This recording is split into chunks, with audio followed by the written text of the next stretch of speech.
Hello, and welcome to Cookie Pocket, a show about the movies.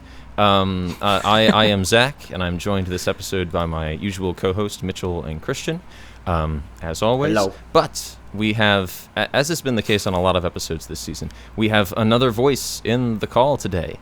Would you care to introduce yourself to our audience, our mysterious guest? Hi, I'm Sam. Samantha Giordano. I'm Zach's friend from college.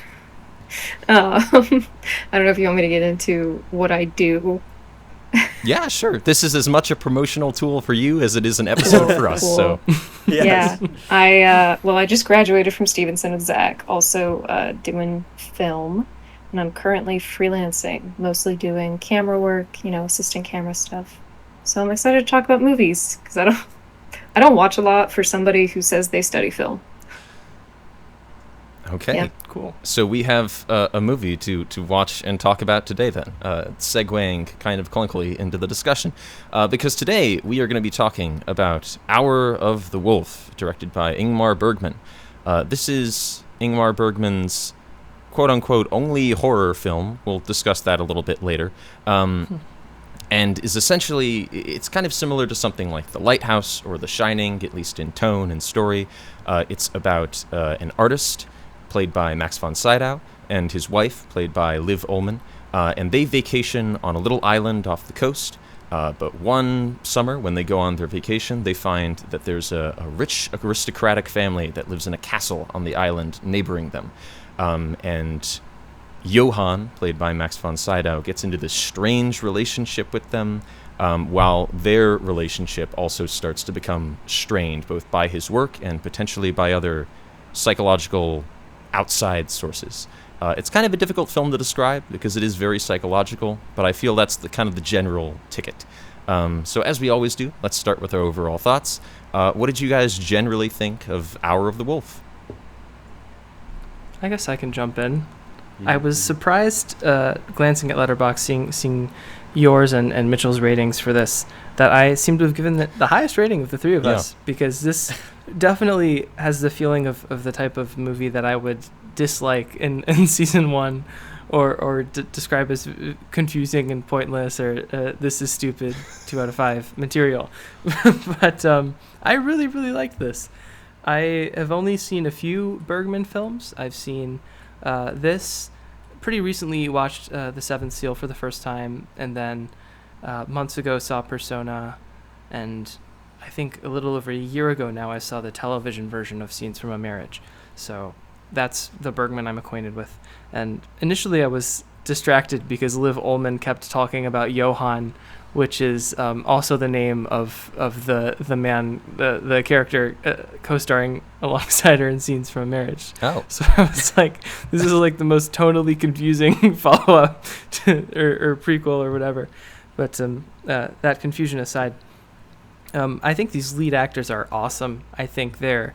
I find oftentimes there's not a lot to say about things that are just great, but both Ullmann and von Sydow are pretty much note perfect in my view, and I think the second half of this makes the first half.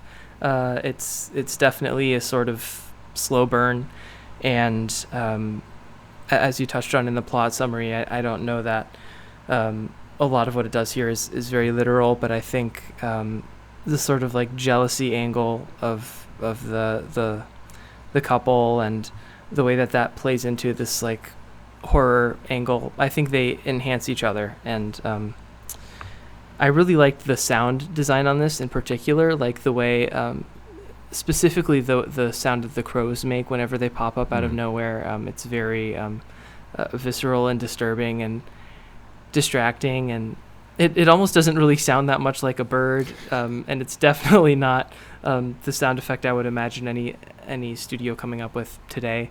But I think the sort of harshness of that decades-old sound makes it better. So, there were a lot of instances like that where I thought on a technical and performative level, the timing, the era in which this was made, complemented a lot of what Bergman and the performers were going for. So I don't know how blasphemous it is to say this, but I think I liked this more than The Seventh Seal, which is really surprising. I don't know if that's just because The Seventh Seal is like this big film bro icon that has lofty expectations with it, but I really, really enjoyed this. The score was great too. I don't know if we'll talk about that later, but a very strong 4 out of 5 for me. Okay. Mm-hmm. Yeah, so I watched this whole thing while I was on the beach. It was very anticlimactic, but but I was able to concentrate. There was no one playing stupid music around me or anything, so I have to say that. Second, I've heard a lot about this Bergman individual, and I feel like I've heard that name more than my own name for some reason. Maybe it's just like you're like, oh, it's a Bergman. Oh, imagine that Bergman, that style, you know. So anyway, I enjoyed this more than I thought. I have to completely agree with what Christian said about the second half making the first, because the first, I was like, there's no way that this, like, unless something really crazy happens, or like every scene that is perceived as being literal will be like unraveled later, and that's pretty much exactly what happened. And I think it kind of started for the dinner scene with me, is kind of when things started to get more like directly addressing psychological issues, and I think part of that is with the camera work, and I also think well, not only like the spinning and like the face, like, you know, the face focuses all the time. I think that having more of an emphasis on the expressions as opposed to the dialogue kind of lends more to the psychological aspect. And I also think a lot of the, basically the whole plot hinges on the dialogue and these visual motifs. Yeah, I think a lot of the psychological aspects coming towards the end, and having more of the subtle, like, Insomniac kind of esque vibe you get just coming into full fruition at the horrific ending. I think that was a really, really smart way of doing it for me, because I had like no expectations going in. I knew almost nothing, and I think that really helped a lot with the first impact. But I guess, yeah, I have to agree completely with Christian with the acting. I think it really, I feel like it's so difficult not to focus on everything they're saying and every single expression, just because of the way it was filmed. But I think the main thing for me is just not really knowing what's going to come next as a bad thing, even though I think overall it's very beneficial, just because of that, like, the wariness of whether or not this is like a dream, or whether or not this is like a dreamed sequence within reality or something, or it's just like zany, horrific crap that happens at the end.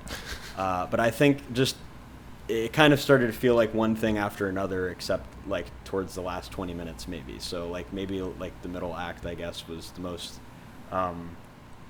I guess harder for me to latch on to, and wondering what's going to happen next, because now that I've seen it, I feel like I'll enjoy it a lot more. But that was my biggest detraction for the whole film. There just didn't feel like there was a drive pushing the plot forward, or my lack of understanding ended up being more of a detriment than something intriguing for me. Okay. Yeah, I guess I will share what I thought next, which I really disagree.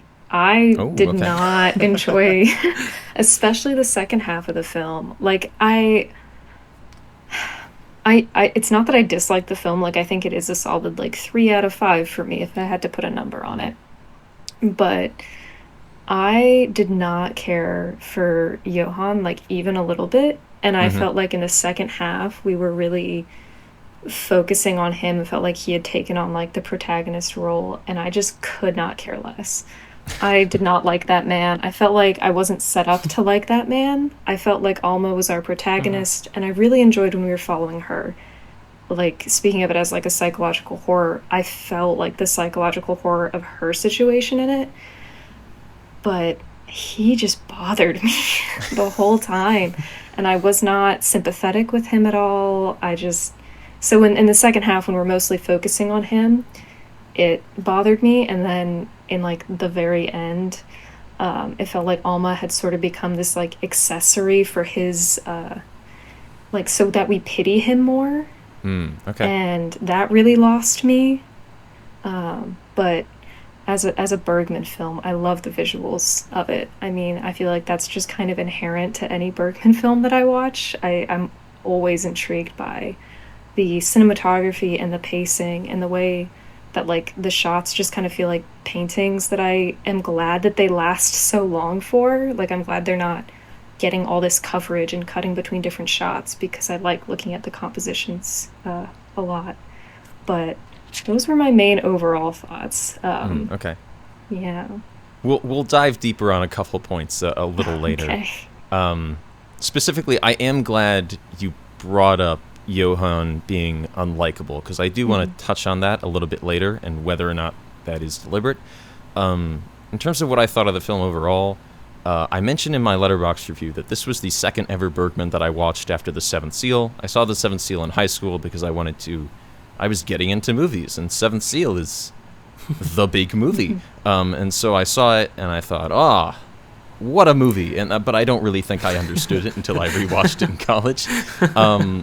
And then this was my second Bergman, which I watched, I think at the beginning of the COVID-19 pandemic, because I was home.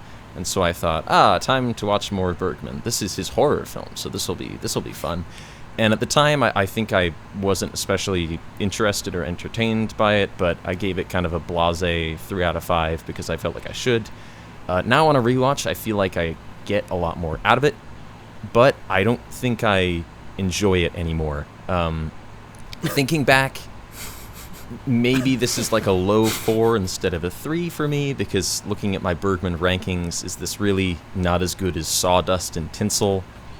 I don't know. I might be underrating it a bit there. That was one for the Bergman fans. But in terms of the rating in and of itself, I think a 3 out of 5 kind of reflects how I feel about the movie. I do think while I really love individual sequences, like I love the dinner sequence, and I love a lot of the stuff from the beginning with Johan just like lighting matches and them having discussions in the dark, and I love all of the nightmare stuff toward the end. I do feel that at a certain point it kind of starts to feel like a series of shorter stories rather than like a ramping upward into Johan's eventual break. And that's where it kind of loses me. I think it ultimately is a little less than the sum of its parts, and that starts to bug me. But in my opening description, I called this a quote-unquote horror film. Because I do want to discuss that. I think this movie, especially as a horror, is a lot tamer and maybe a lot more dramatic than a lot of other horror might be. So I do want to throw out, did you guys find this film in any way frightening? And do you even think that it is a capitalized horror film? Why do you think Bergman might think it's a horror film if you don't personally think it is one? I do. I think maybe not a capital H. I don't know, but this gave me some hope that I haven't been totally desensitized to horror to the extent that you have, Zach, because I think especially the nightmare sequence with the boy and like the pool or cliff or wherever it is they are, and the like when he just snaps and just, spoiler alert, just starts like hacking at the kid. I was like, oh my god, like that was quite alarming, and I would even say horrifying. And I there aren't any like big scares. Nobody like turns into a werewolf or something, as the title might loosely imply, absent of context. But I do think it's intentionally scary in a way that something like Persona isn't going for a straight scare the same way. And I mean, I've only seen 4 of his films, but it feels like looking at the body of his work, I think there's definitely a horror angle here, and I think most people that aren't deep into the horror genre would probably find that label acceptable. Okay. I definitely second that. I feel like psychological horror almost deserves its own genre, just because, I mean, you're really getting into a lot of different sciences and proved concepts in a scientific field instead of, I mean, like horror can very easily sit on the surface level and then develop in other ways. But I feel like when you're getting into like somebody's own self-loathing and deprecation based on how they feel about art and relationships and like all the issues that will, you know, eventually be like their demise, is a lot. I think that in and of itself is a more compelling concept than any of the actual horrific scenes that happen in the film. I wouldn't go as far as to say the scenes that are actually horrific are like supplementary, but I don't know. I they're definitely integral in showing what he's seeing, I guess, and seeing the passive mention of like, one time I had a dream, or one time I thought about this thing that happened, and then seeing it actually happen in some capacity, is that's like really awesome, and that's very thoughtful. And I was very surprised that a lot of the dialogue that felt like passing mentions became actual horrific scenes. So, yeah, I would say horror with like an umlaut on the O, like horror. So Okay. Yeah, I mean, I'd agree with all that. I almost want to say that it needs the like psychological part before horror. But Okay, then I right. think of like the sequence with the kid at the cliffside, and I feel like it can have like horror alone. Because I think by a modern standard, like horror is very gory and like flashy. And this film is a lot more subtle. But then there are sequences where I'm like, yeah, I don't know what else you would call this. So, yeah. Okay. I think maybe I've been a little disingenuous, and not even maybe. I have been a little disingenuous in answering this question, because personally, I think I might. Well, I'm not going to make a grand statement. I don't care about genre personally. I think that genre is unfortunately important because it's a thing that a lot of other people care about and categorize a film using. So I'm always interested in asking about it. But personally, I feel like I don't really care what a filmmaker or an audience thinks a film is, as long as it affects me in some way.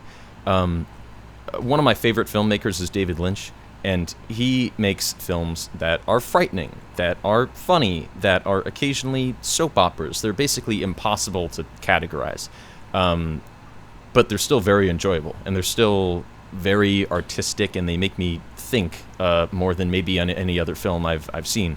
And I think Hour of the Wolf, I was thinking about this on the drive home, because I came here and immediately pushed record. Hour of the Wolf, I think, is kind of like if a David Lynch movie had table manners. It's kind of austere and mannered in a way, and there are those kind of lengthy Bergman monologues on the soul and kind of inner longing that you don't get in a David Lynch film. But I think a lot of the stuff that does come across as horrific is very Lynchian. There's a lot of stuff in this that felt very Twin Peaks to me. A lot of the like nightmare stuff toward the end feels like something from like the Black Lodge on Twin Peaks. Turning around and finding just an old lady in your backyard who says cryptic things, that's very Lynchian and I think very creepy. I think maybe the lack of underscored horror bugged me when I first saw this, but looking back on it, if I'm going to say something like Nosferatu is a horror film, and that's so old, it really doesn't scare me that much at all. If I'm going to say a film has to actually scare me to be a horror film, then so little is a horror film that it's not really even worth tackling that label anyhow. I kind of threw out a few of the symbols. We've talked about the drowning of the boy. We've talked about specific scenes and sequences, and I mentioned Lynch. So I do want to get into maybe a heavy question here, but there's a lot in this that is clearly not meant to be literal. And there's a lot in this that's clearly meant to be read as metaphor, and that you kind of bring some of your own interpretation to it or your own experience to it. So my big question of the episode is, what do you guys think that this film means, either to or to Bergman? And while we're tackling that, are there any things in the movie that don't really fit into your personal interpretation? Because I know there's certainly a few things for me where I'm like, that all makes sense except for the boy, which I can't make it fit. And that's okay. I think that's fine with art, but I'm interested in discussing that. Anybody can start. Well, Christian's been going first, so he better go first. Oh no. Yeah, I'm regretting it now. Gosh, okay. Gonna spin straw into gold here somehow. Gosh. Okay. Hour of the Wolf. Hour of the Wolf is about The start of my This is gonna be AP the best. essay. it's the best BCR I've ever written out loud. Okay. I guess it's about temptation and I don't know what function. I guess I wouldn't say reciprocal desire, but in some sense like the two sides of a relationship and a temptation that exists outside of that relationship, because there's this like Veronica figure that he's like irrevocably attached to in some way or another, and whether it's the madness of the evening or whatever, he's driven to shoot Liv Ullmann, and I would definitely agree that he's not Johan is not a sympathetic protagonist a lot of the time, but I do find him interesting, and I do I guess understand narratively why he does what he does. I liked the scenes with just Alma, where she's kind of giving her monologues to the camera. I think that's a difficult thing to do as an actor, especially when no one else in the film is doing it. And I enjoyed that was the ending of the film. I like that she kind of gets the last word, even though it feels like sort of like what Zach was saying about it feeling like a bunch of little bits together. It does feel like it exists a little bit outside of what's happening with Johan in the last 20 minutes or so. But what is it all about? Gosh, I don't know. I think it's about desire and what people can be driven to do. And yeah, broad strokes like that. But I think it communicates those things in interesting enough ways that it doesn't need to be about something more specific. Okay. Any symbols that don't fit into your personal interpretation? I know that's a wide umbrella, but any things in the film where you're like, oh, this still doesn't really make sense? Yeah, I guess the sequence with the boy seems a little bit of like a tangent, but I'm kind of willing to forgive it because I think it works well in isolation, even if it doesn't contribute to the film as a whole. I think on its own, I tend to be pretty generous with like films like doing their own thing for like 15 minutes if that thing is engaging, even independently so. Mm-hmm. Like the first thing that comes to mind in that regard is the chimp stuff in Nope. I think is like super entertaining and interesting, even if it doesn't totally factor into the central conflict of the film at all. Yeah, so in that respect, I still got something out of those scenes, even if it doesn't factor into my broader thematic analysis of it. Mm-hmm. Yeah, I would agree. Believe it or not, I just happen to think the exact same thing Christian did. Yeah, so here goes my AP essay. I think that Hour of the Wolf is about. It's about. Wow. Do you want us to come back to you, Mitchell? No, I almost got it. All right. Give me a second. Okay. Okay, it's about. So I think Johan is less of a character that we're supposed to sympathize with, and more of a character that's a representation of the most common, I guess, I wouldn't want to say sinful because that kind of has a religious connotation to it, but kind of just like depravities or like something that you can easily self-loathe about, or something that individuals tend to often like sacrifice their self-esteem for and cause themselves to be depressed. And I guess the driving factor for that would be him being an artist is like the first impression that we get of him. But then not only is he having trouble with understanding the world and relating to it, but you have the Alma element to it, where Alma's reminding us a lot that she is like, she wants to be one with him and wants to understand him, and that she'll never really understand him is one aspect of what we're supposed to be understanding. And that her being left in the woods is kind of like the pinnacle of that. But the main thing I think is there's like, murdering the kid and understanding that his dad abused him, and then the one minor thing which we haven't mentioned yet but is still important, I think, is the kind of the transvestite moment where he's one of the aristocratic guys is like dressing him up to look like a woman, which makes you think that maybe he's having these thoughts himself, and I feel like that's maybe not like a brewing indication of homosexuality or something like that, but it's just something that, especially for this time period, is kind of like a very big thing, that there's a lot of men that feel this way, and that's kind of just one instance. So I feel like that example can be applied pretty broadly to a lot of different things, kind of just finding his place within, the awkward conversations in the castle, and having the obvious relationship issues, the Veronica metaphor, which I feel like she is more of a metaphorical character than a real character, but I mean, that can kind of go both ways.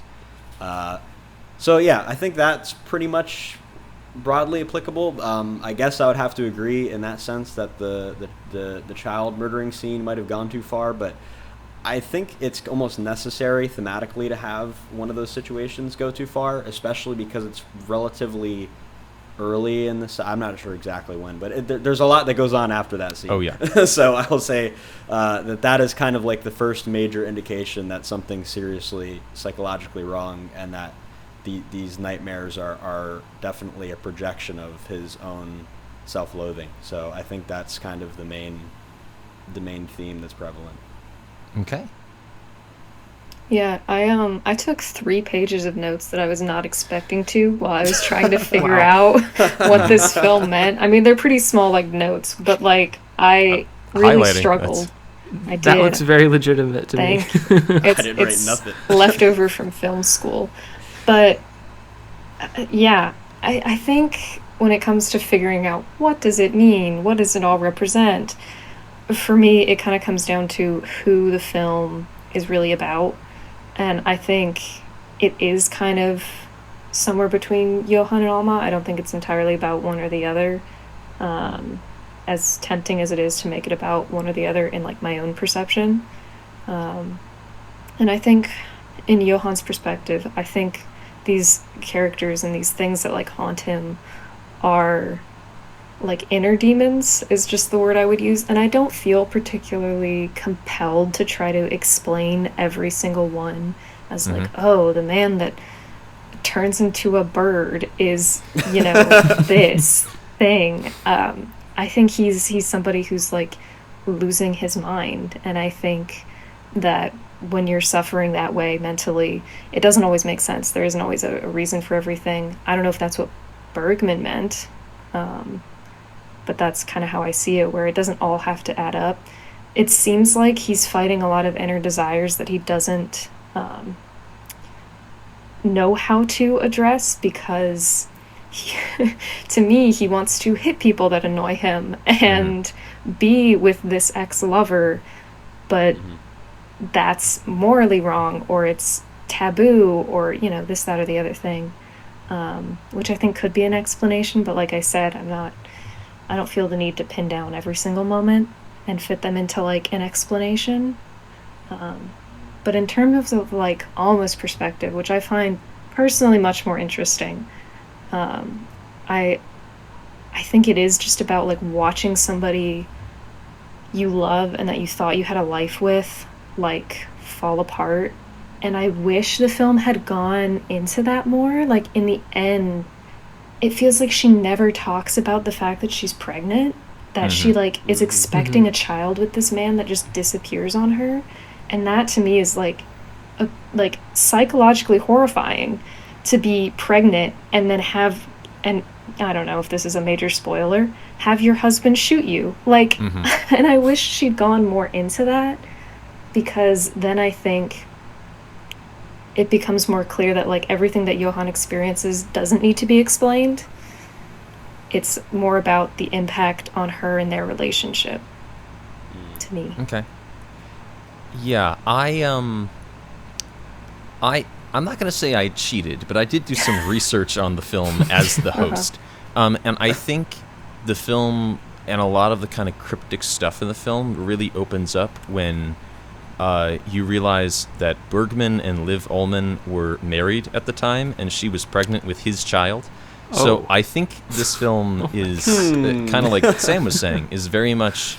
I don't think it's about either one of them. I think it's about their relationship, but it's very much written and directed through the eyes of Bergman. And I think the film is about all the impulses he feels that make him a bad lover and a bad husband and potentially a bad father.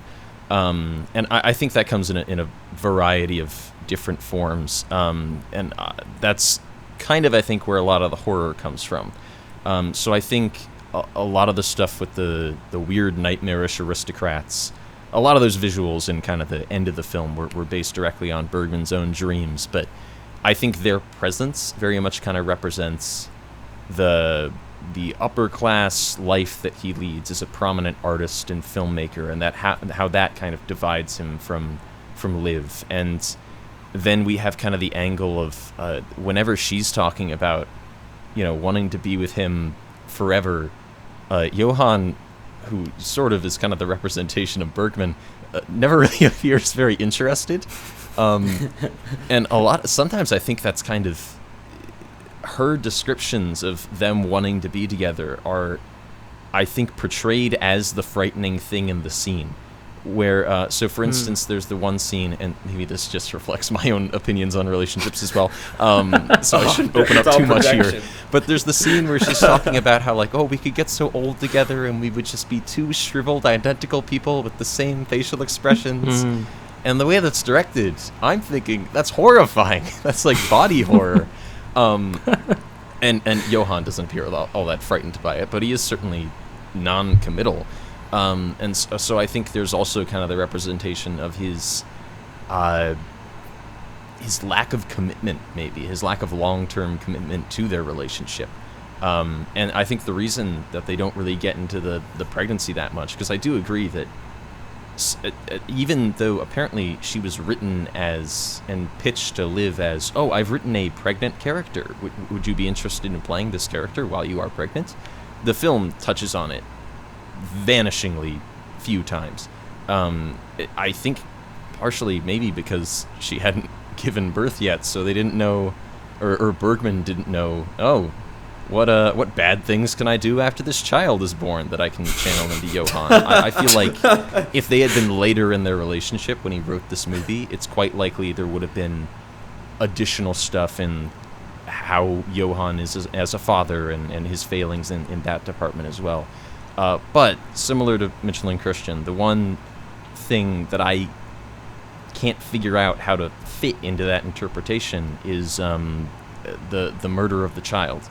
I think it's very unlikely that this is a hidden admittance to murder by Ingmar Bergman within art. I think that's so unlikely as to be ridiculous. But that's what he wants you to think. Maybe. But given the context of everything else, I can't figure out how to fit that in. So Sam, I hate to belabor the point because you said that maybe it's a little reductive to discuss the film and what it means to any great extent. But since all of us, I feel, can't quite crack the nut of the murdered child, I figure let's do our AP English research and sit down and talk about this. What do we think the murdered boy means, and how does he factor into the story long term? I mean, breaking up the flow that we've developed to answering Zach's questions, I'll start us off with, I think he's just mad. I don't know if that child is like a younger version of him that he's like embarrassed about, or if he just hates children and doesn't want to raise a child, but I think the image of a child just distresses him so much, and he feels that they're pestering and just too much for him. I think he's just angry, and I think it's just an expression of anger to the extreme. And then the immediate guilt that comes after, like, disciplining or, murdering a child. Yes. And to me, that's all it is just another expression of, like, something he's not allowed to do, but kind of wishes he could. Okay. This is going to seem really blunt. I hadn't thought of the murdering of the child linking directly to the fact that Liv Ullmann's character, Alma, is pregnant. So that's a really good point. Christian Mitchell. Sorry, Sam. Oh, it might have been, like, if we're going down that path, it might have made more sense if it was a younger child, but I got to imagine it's hard to pitch a parent on murdering their child actor in the film. Let me throw your baby in the ocean. Yeah, right? That was my last point on that. Yeah, I think, Christian, go ahead. Oh, Go okay. ahead. Sorry, thanks. No, I'm sorry. I quite strongly agree. I think that it's a scene much more about intensity of feeling than like very specific narrative purpose, and I think it links back not just to her being pregnant, but also the conversation you cited, Zach, about them eventually becoming the same person as the relationship continues. And I do think that exchange is meant to be scary, and I also think it's in a way true. Like we are what we surround ourselves with and who we spend our time with, and I think in most relationships that's sort of a natural thing that does happen over time, but that doesn't mean it isn't scary, and it doesn't mean you're not giving up a version of yourself or your independence when you do that, even if it's a fulfilling relationship. So I think that scene is mature and effective. But back to the child killing, I think the most effective aspect of it for me is the shot of the kid like sort of like bobbing in the water and then sinking is horrifying, and it's probably like the best way to illustrate how you have to sit like the long-term space with which you have to sit in the consequences of your actions being like 10 times worse than the action itself for the person doing it, if that makes sense. And I also think supporting the whole idea that the child represents the relationship or the child to come or whatever, the way that the kid kind of like latches on to Johan at the neck, there is this like implied dependence or like almost like a leeching of sorts there. So I definitely strongly agree with that thematic assessment. I'm gonna have to agree with these interpretations, but I think the pregnancy angles are really. I had also not thought about that. That's a really great interpretation. But I think one thing that's interesting about it, the kid kind of reminds me of the Omen kid. In the way that he's acting, because he's acting not like he's pestering, but he's also like, I guess not. Dependency is a good word also, but I think just kind of the demonic way that he's acting and the way that he's latching onto him is kind of like the way he's struggling and the facial expressions, and kind of just the whole tone of the scene really makes me think that he's supposed to be like he's supposed to be like a demonic presence, like he's supposed to be something that's to be ridden of. And like I almost got that impression just the way that he was like standing there, and like even him just looking in the way that he's looking back at him, at the kid and everything. It's like, man, I wonder if he's gonna like throw that kid in the water or something, because he's like right next to the water and he seems to be pretty annoying, and he looks like he's about to crack at any moment. And I was like, oh no, glad that didn't happen. He just beat the shit out of him and then threw him in the water. So I was like, nowhere near as bad. Yeah. But Christian, you mentioned how the body sank, but have you ever thought that the body kept coming to the surface, just like the guilt and problems that he's facing internally? Have you ever thought about that? I'm thinking about it now. Bet you didn't. He was hoping that the kid was gonna sink, but yeah, I think it's just an awkward scene. It's not like a scene where it's like a kid just being a kid and then he's just hurting him. I guess it's supposed to be sympathetic-ish, but I mean, I guess not sympathetic in the sense that it's supposed to be accurately representing like the mental struggle metaphorically. So I guess that would be my best assessment of that scene. Okay. While watching that scene, it didn't necessarily occur to me as a connection, but the way that the little kid behaves and the way that he's positioned in a few frames reminded me of the painting I looked this up so I'd have reference. The Nightmare by Henry Fuseli, which is a pretty famous painting. You guys would certainly recognize it even if you don't know it off the top of your heads. But there's like a woman sprawled out on a bed, and there's like a little demon imp sitting on her chest. And there's a few shots in this, not just with the little boy, but in other scenes as well, where Johann is sort of sprawled out or sitting down, and in the back of the frame, almost positioned as if they're like over his shoulder or sitting on him, is another character that's tormenting him. And I think that comes across in this scene as well.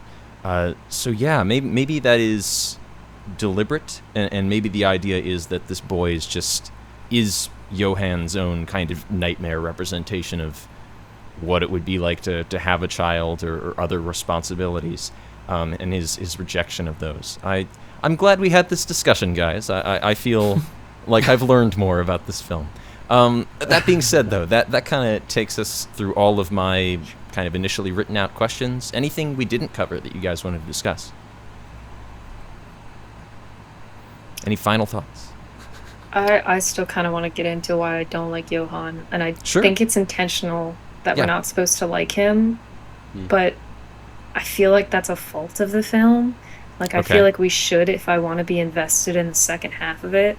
Mhm. But, like, immediately off the bat, one of the first things Alma says in the very beginning before we even meet him is, like, he likes that I'm quiet. Which is, like, a little bit of a red flag to me, but, like, I'll let it go. But then as soon as we meet him, he, like, turns her into an object for his art. Yeah. And then he falls asleep when she's talking to him about their, like, relationship. And I was like, that's it. I don't like this guy. I think this is about her. And he, like, trauma dumps on her. And I don't know. I feel like it would have been so much more interesting if the film had, like, stuck to being more about her and, like, getting into her psychology instead of just making her so obsessed with him. And, like, him alone and, like, his mental well-being. Yeah, that was the main thing that I got from this film, so I wanted to talk about it more. Yeah. How do you feel about the very, very ending of the film, Sam, where she discusses the question of whether she would have been able to save him if she loved him more or less? Because while watching this, I was like, I bet Sam's going to have something to say about that, so I'm curious what you think about that. Yeah. I was very torn as soon as I finished watching it. Because, like, I don't know. It almost felt like she had autonomy. Like, she was so close to being, like, her own person. But then she just spends the very end of the film, like, lamenting not being able to save him and, like, blaming herself. And, like, that's very interesting psychology at work, but then there's just nothing else to her, you know? Like, she really doesn't talk about what else this means for her.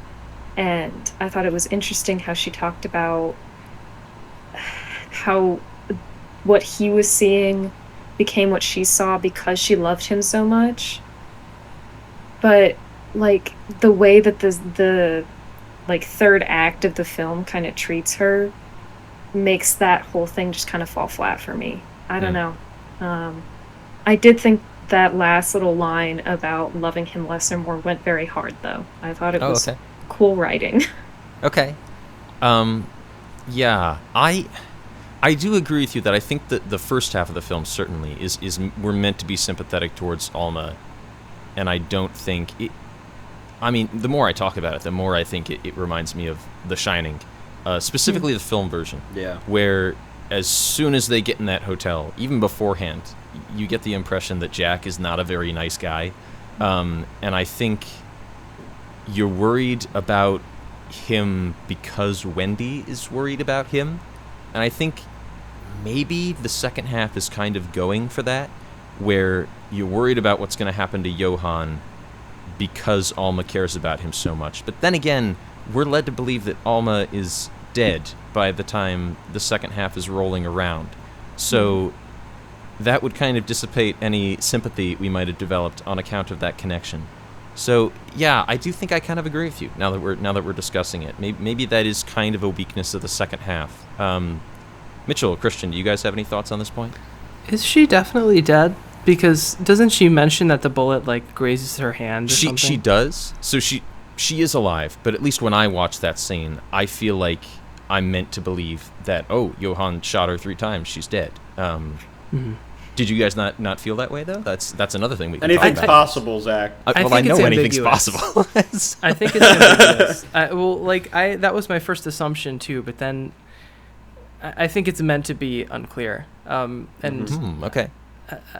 And it's, again, like that scene exists so exterior to everything that happens to Johan in the last 20 minutes that it almost doesn't matter, I think. But I think it's, I don't know. It complicates things narratively if she's like alive, but then like back in this like one-sided interview thing, and that gets to the point where thinking about that is no longer productive. But I did want to say that I really liked the score in this film. It's not used often, and I've said in recent episodes that the more I watch films in general, the more I get kind of tired of scores that exist to provoke generic audience feelings, and to do so fine, like a very solid, critically commendable Hans Zimmer score that does like exactly what it needs to do.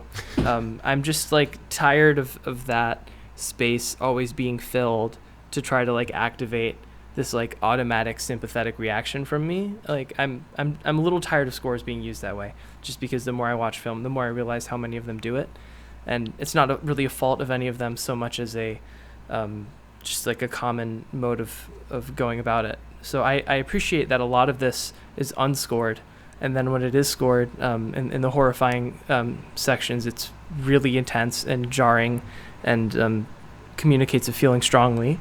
And then these other scenes are shot and acted in their own strong ways, and they don't depend on that like activating the second sense of sympathy to get to those levels. So I liked the way that's ratcheted up and not like a constant of the whole thing.